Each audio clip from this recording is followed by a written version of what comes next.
So here I am. I'm crying, overwhelmed, doubting myself, and I text one of my friends. We talk, and it's powerful. I feel seen. I feel lighter. I feel relief. This was one of the days leading up to my TEDx talk, and those days were emotionally charged and draining. The story I was preparing to share on stage was deeply personal, and it felt like so much was riding on that moment. What I don't talk about or honor enough is how much of my healing journey has been carried by incredible friends I have and the intentional connections I've made. And yet I notice something. People today don't always appreciate friendships. Some even take them for granted. I know, I've been there myself. And honestly, that's sad because friendships are not just a nice to have, they're essential.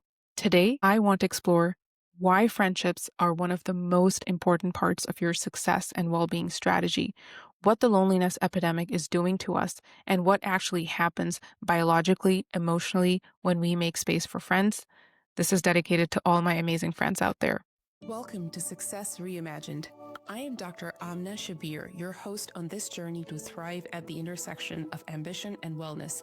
In every episode, I'll help you challenge outdated definitions of success, discover practical tools and strategies for growth without compromising your well being. I am so glad you've joined me. Let's reimagine what's possible together. So let's talk about first the loneliness epidemic.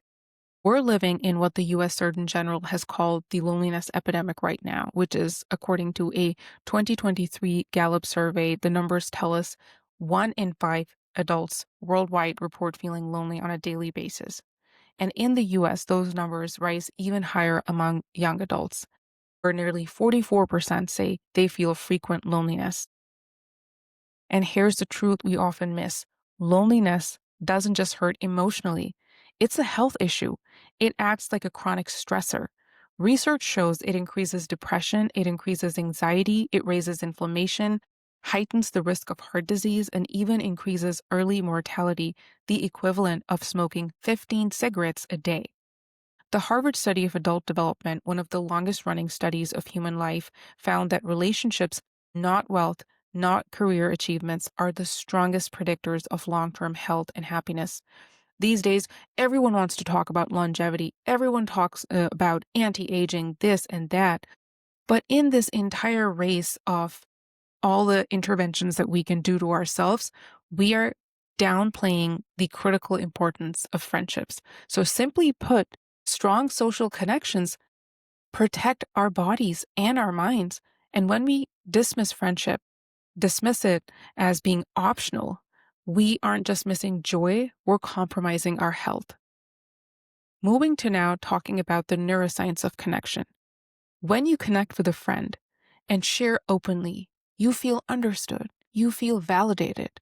There are shifts that are happening in your brain in very powerful ways. So, everyone's heard about oxytocin. Friendships, when this interaction is happening, oxytocin floods our system. When oxytocin floods our system, it lowers stress and it deepens trust. Then there's dopamine. Our dopamine levels rise.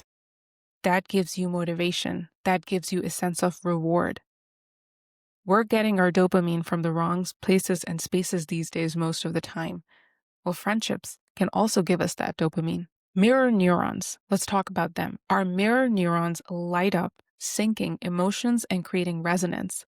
And lastly, cortisol, the stress hormone, that drops even after a short, meaningful conversation with a friend. That's why when I called my friend Bright the weeks and the days leading up to my TEDx, I was calling them pretty regularly. My friends know, the ones that are listening, they know what I'm talking about. I felt such a relief after talking to them because there were all these powerful shifts that were happening in my body, in my mind. I was held in that moment. Let's talk about why friendships are integral to your success. Because when we think about success and the way we're all defining success for ourselves, we often don't think about my friend or the role of social connection when it comes to our important strategy for reimagining success or curating success for ourselves. We think success often comes from the hustle, the discipline, and the hardcore strategy that's going to happen behind spreadsheets and numbers. But neuroscience shows us that social connection is a core performance enhancer. When we're connected, the prefrontal cortex, the part of the brain that's responsible for focus, decision-making, and creativity, functions more effectively. When we're isolated, our brains stay stuck in survival mode, and they narrow our ability to access our creativity, our higher thinking. This is why high achievers burn out so often. All the time, we're thinking about protecting our calendars, but neglecting the connections. And we lose a key pillar of our sustainable success. Friendships are a key pillar of our sustainable success strategy plan. Now, I see this a lot, of course, in my coaching work when I am sitting one-on-one with my clients. They're all high achievers. Most of us admit to feeling guilty when we step away and we take out that time for a friend to have coffee with them. I mean, it sounds a little frivolous at times. What am I? I'm just going to leave all this work that I'm supposed to do, all the other roles that I need, and that just falls into this bucket of wasted time. Whereas we really need that coffee. We really need that actual cup of coffee with our friend. We need that phone call. But when we start, and when you start building those regular touch points with your friends, you'll start noticing something very fascinating. Your energy is going to go up. You're going to start feeling lighter, easier. A lot of times you'll stop carrying this resentment over from one place to the other place. So that cup of coffee turns into this critical part of your well-being. Friendship should be an intentional practice. So how do we move from taking friendships for granted and then to making them essential? I have 3 steps for you. Step 1 is to prioritize. Treat friendships like you treat exercise and sleep, like you might treat your skincare routine. These are non-negotiables for health. These are necessary. Your friends are necessary. You cannot take them for granted. You have to reach out. So number 1 is prioritize. Step 2 is be intentional. Send the text. Make the call. Don't wait till life slows down. Life's never going to slow down. You know this. Let's just get real with each other right now. Be intentional. And step 3 is go deep, not wide. It's about having quality friendships. It's not about having hundreds of acquaintances, which is what's happening when we think of all the people we know right now. Because of this digital world, because of accessibility, we're confusing true, meaningful relationships and friendships with all the people we know, just because there are so many people online. And we start forgetting those core friendships that we have, and friendships need nurturing. They need to be watered. They need to be cared for. So go deep, not wide. It's about cultivating a few great friendships, people who truly know you, and you can check in with them and you can be with them. Friendships are not luxuries. These are essential to our well-being, our healing, our success.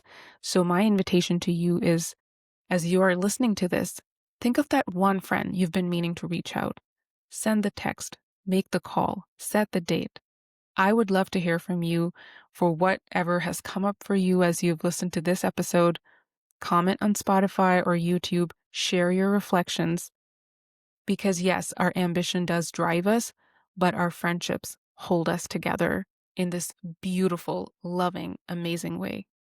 And before I close, I want to dedicate this episode to all the amazing friends who have held me, helped me, shared with me, and entrusted me with their own stories from my very early years through school, med school, residency, fellowship, my years of burnout, moral injury, postpartum depression, and everything in between.